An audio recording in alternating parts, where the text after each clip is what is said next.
Bang Bostam jadi diberi tugas untuk cerita awal-awal kasus Jessica muncul tuh gimana? Baik, terima kasih. Assalamualaikum warahmatullahi wabarakatuh.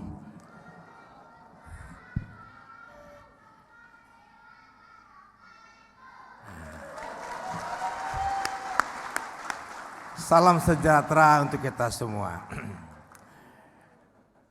Baik, yang saya hormati Profesor Dr. Otto Hasibuan SHMM, yang saya hormati Bang Inca Panjaitan, dan juga para hadirin semua, ya, dan juga Pablo dengan Nyonya, sama juga dengan Master Firasat yang sudah hadir, Wirang Birawa.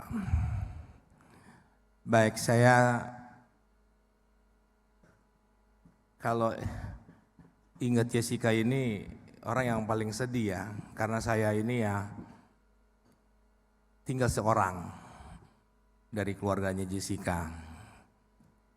Jadi awalnya itu saya cerita sedikit cerita karena konsepnya seperti itu ya. Jadi saya bercerita tentang kejadian tanggal 6 Januari 2016 itu terjadi adalah malapetaka terjadinya minum kopi di Oliver. Nah itu berbarengan dengan bom di Sudirman. Jadi nanti saya cerita ini Bapak Ibu bisa apa ini yang terjadi. Begitu Jessica datang ke Oliver, bertemu dengan perjanjian dengan temannya si Mirna almarhum dengan Hani, ingin reunian lah ya sambil ramatama, tetapi terjadi malah yang di luar dugaan. Mirna itu minum kopi, sebetulnya bukan minum kopi, nyeruput ya. Gak lama kemudian dia terbaring ke belakang, akhirnya dibawa ke rumah sakit, klinik dulu, ke klinik GI, langsung dibawa ke rumah sakit Abdi Waluyo. Isitulah ceritanya. Dan saya dihubungi dengan sahabat saya, yaitu sepupunya Jessica, namanya Yudi Wibowo. Beliau sudah almarhum.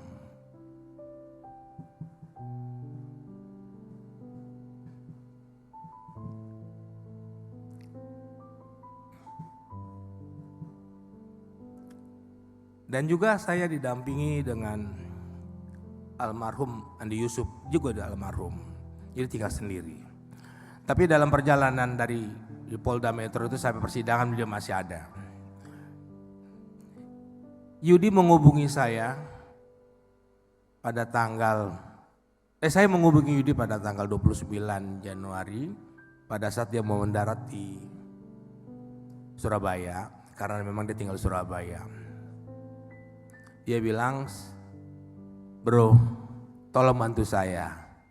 Baik, nanti saya akan bantu. Tapi pagi-pagi saya lihat TV, beritanya sudah berubah.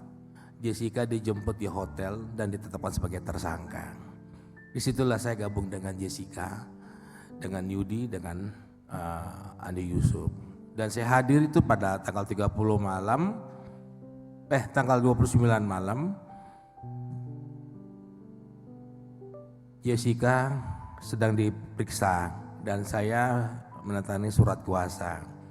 Dan di situ Jessica pada tanggal 30 itu tidak boleh pulang. Nah, saya bilang, Jess, kamu malam ini nggak pulang. Hanya 20 hari kok. Saya memberikan semangat 20 hari. Oh gitu Om ya. Jadi saya tidur di mana? Nah, Jessica masih tegar, dan masih cabi ya. Nah, Jessica pada saat saya bilang, Jess, kamu tidur di tahanan. Itu hari Sabtu. Nah, minggunya kami nggak bisa lihat. Hari Senin saya datang.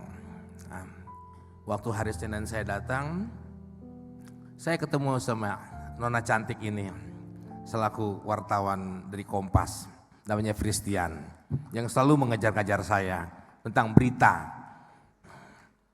Tetapi saya kaget pada saat saya masuk melihat Jessica, dia itu tidur di tempat yang kecil, yang namanya seldi, yang pengap, udaranya tidak ada, dan tidak ada eksos. Tidur di ubin yang tinggi dikasih tikar, ya ada spray lah ya. Dengan satu ruangan ada kamar mandinya itu hanya kloset dengan wastafel. Saya berpikir, saya semoga lihat Jessica kuat. Karena saya lihat ini bahaya sekali ruangan ini, saya bilang gitu. Berjalan langsung sampai kira-kira berapa bulan kemudian Jessica sakit. Dia gak kuat. Biasanya kalau dia sakit atau dia apapun, kalau dia kuat gak telepon saya. Dia minta bantuan Polwan. Ternyata Jessica di dalam sel itu didampingi Polwan bergantian Aplus.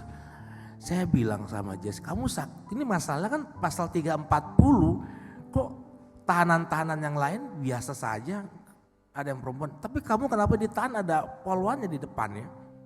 Saya bilang begitu. Enggak tahu om, 340 juga saya baru tahu pembunuhan berencana, dia bilang. Nah dari situlah saya dapat telepon dari Polwan bahwa Jessica itu sakit. Akhirnya saya malam itu telepon penyidik minta supaya Jessica dibawa ke rumah sakit. Malam itu juga, tetapi tidak bisa dikabulkan malam itu. Karena besok pagi dibawa ke klinik. Nah pada saya dibawa ke klinik itu antara Bidokes dengan Tahti di Polda itu jaraknya ya sekitar 200 meteran lah ya. Bisa jalan, tetapi khusus Jessica tidak boleh jalan. Jessica dijemput dengan ambulan. Saya bilang saya jalan kaki, Jessica di dalam. Ih luar biasa ya Jessica ya. Kok bisa pakai ambulan. Nah, ternyata Jessica diperiksa sama Musafak. Kalau nggak salah itu Kabidokes ya, AKBP, Kombes kalau nggak salah. AKBP ya Pak ya, waktu Kombes ya Pak ya, Kombes. Kebetulan ada Wakapolda di situ. Saya waktu menghadap Wakapolda, saya lupa namanya, mengatakan, siapa yang kuat di dalam ruangan itu? Kita juga nggak kuat. Ya terus bagaimana Pak? Kita usahakan pakai exhaust lah gitu. Nah akhirnya itulah pesakitan. Akhirnya Jessica ruangannya dikasih exhaust. Nah setelah dikasih exhaust Jessica bertanya sama saya, gimana Jess? Ya agak enakan lah om. Tetapi sangat luar biasa dan kuat sekali Jessica di ruangan itu, yang kecil sekali. Itulah selfie. Pada saat P21 berharap, karena tuh berkas turun naik dari penyidik sampai ke kejaksaan, turun naik terus. Bolak-balik ya. Nah pada saat bolak-balik tinggal 1 hari lagi. Yes. Kalau ini turun lagi P19 bebas demi hukum. Kita pulang. Kami pelukan sama Jessica. Ibu sering kebanyakan nangisnya lah ibu ya, karena seorang ibu ya, karena anaknya gitu loh. Jessica masih tegar. Tapi pernah sekali lihat Jessica ngerenung dan nangis, dan saya gak masuk, saya keluar dulu. Wah.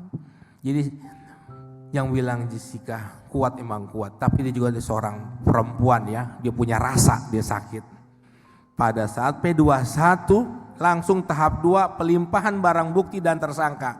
Begitu Jessica diantar ke Kejaksaan Negeri Jakarta Pusat, luar biasa. Pasukannya komplit hitam-hitam kayak begini, dengan pakaian, dengan senjata segala macam.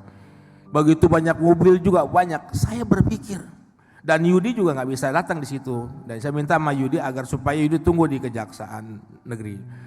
Saya bilang, Jess kamu kan 340, itu kayak teroris nih sebenarnya bilang. Dan waktu saya mobil mau masuk udah nggak bisa, panjang sekali tuh mobil antriannya.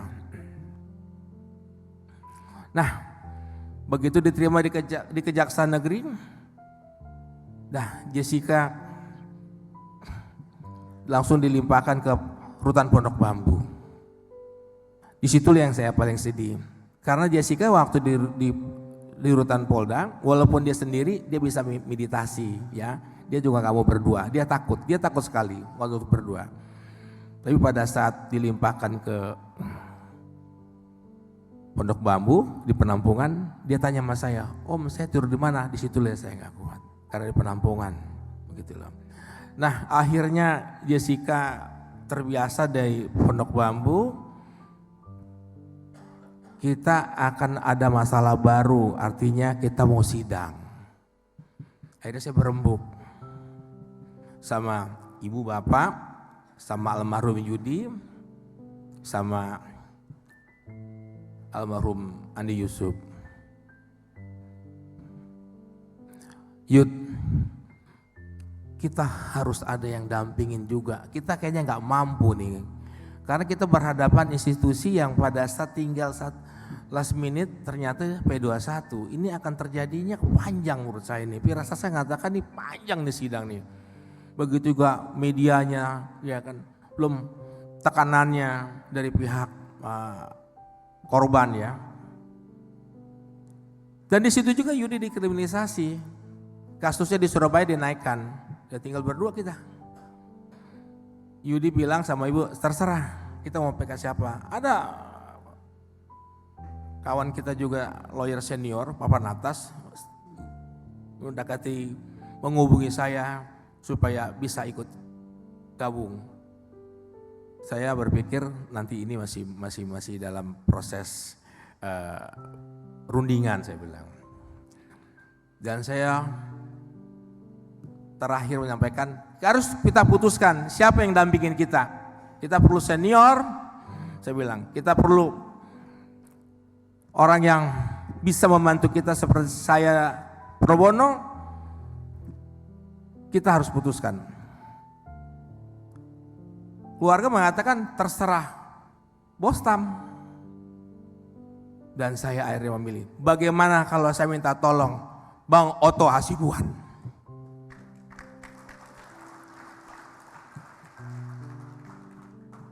Saya yakin beliau mau. Dari mana kamu bisa mau? Belum dihubungin. Saya akan hubungin beliau. Saya minta bantuan Elizabeth. Dan pertemuan kita di Borobudur, kita bertiga.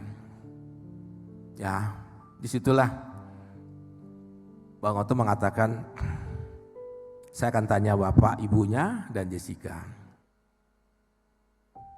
Siap Bang, saya akan sampaikan kepada bapak ibu.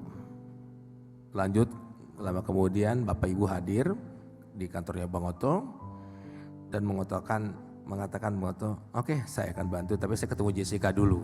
Begitu. Nah, dari situlah ketemu Jessica, Bang Oto menyampaikan, saya sampaikan dulu ke Bang Oto, Bang, ini nggak ada bukti, ini rekayasa, tapi abang harus pelajarin juga lah. Bang Oto sampai ke rutan, ketemu Jessica. Saya akan bantu Jess, tapi dengan catatan. Ini yang ngeri catatannya. Saya juga mendengarkan dengan tegang. Jika nanti di persidangan terbukti kau Jessica bersalah, kelihatan dari persidangan nanti, Om mundurkan diri. Ya Om, kata Jessica. Nah, kita disitulah saya merasa ada power lagi, ya, karena Yudi udah nggak bisa ngapa-ngapain lagi karena dipanggil terus di Polda itu. Makanya dalam perjalanan ini saya terima kasih kali buat Bang Oto, dan saya sampaikan juga, saya tidak pernah salah pilih, saya bilang gitu loh. Maka saya bilang ternyata Bang Oto sama dengan saya, ya kan, berjuang terus, ya, mencari keadilan bukan mencari kemenangan.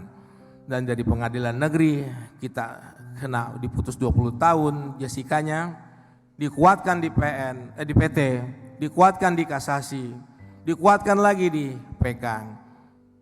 Nah, jadi terakhir kita akan PK lagi. Itulah sekilas cerita, dan juga kami berterima kasih kepada semua teman-teman advokat yang bergabung ya untuk mencari keadilan Jessica, yang mana juga akan ada dipilih nanti perkara-perkara apa yang akan dilakukan yang tadi sudah dijelaskan oleh Bang Oto, sudah juga ada koordinator ya. Kita bergabung di sini mencari keadilan buat Jessica. Baik, ada sedikit sampaikan buat Jessica kepada semua. Masih disegel ya? Masih disegel ya? Ini ditulis tangan langsung oleh Jessica ya? Ya, jadi saya sampaikan buat Jessica. Jessica bikin surat 2 karena orang desain grafis. Ini sama isinya. Tapi dia buat nggak tahu, mungkin buat dipajang atau gimana.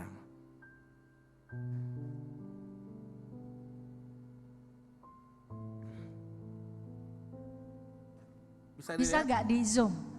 Kamera terdekat. Gini Bang, kayaknya ini kamera terdekat ini. Ini Mas boleh nggak Mas? Oke. Boleh. Saya sini Mas ya. Ya? Ya. Nanti kamera yang ini bisa di switch Mas operator ke sini. Atau saya perlu lebih dekat lagi Mas, bisa dikasih kode? Terlihat? Atau yang tidak berwarna Bang supaya kelihatan. Putus kacamatanya. Perlu lebih dekat lagi nggak? Perlu.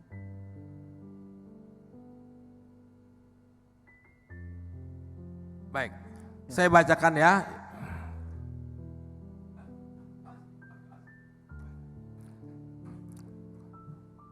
Surat untuk Om Oto Hasibuan, Om Bostam dan tim serta semua advokat dan warga Indonesia yang sedang memperjuangkan keadilan untuk saya.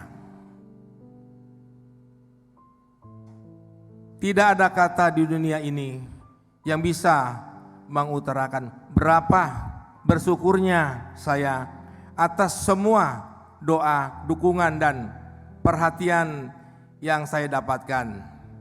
Tidak hanya itu, saudara-saudari juga telah memberikan saya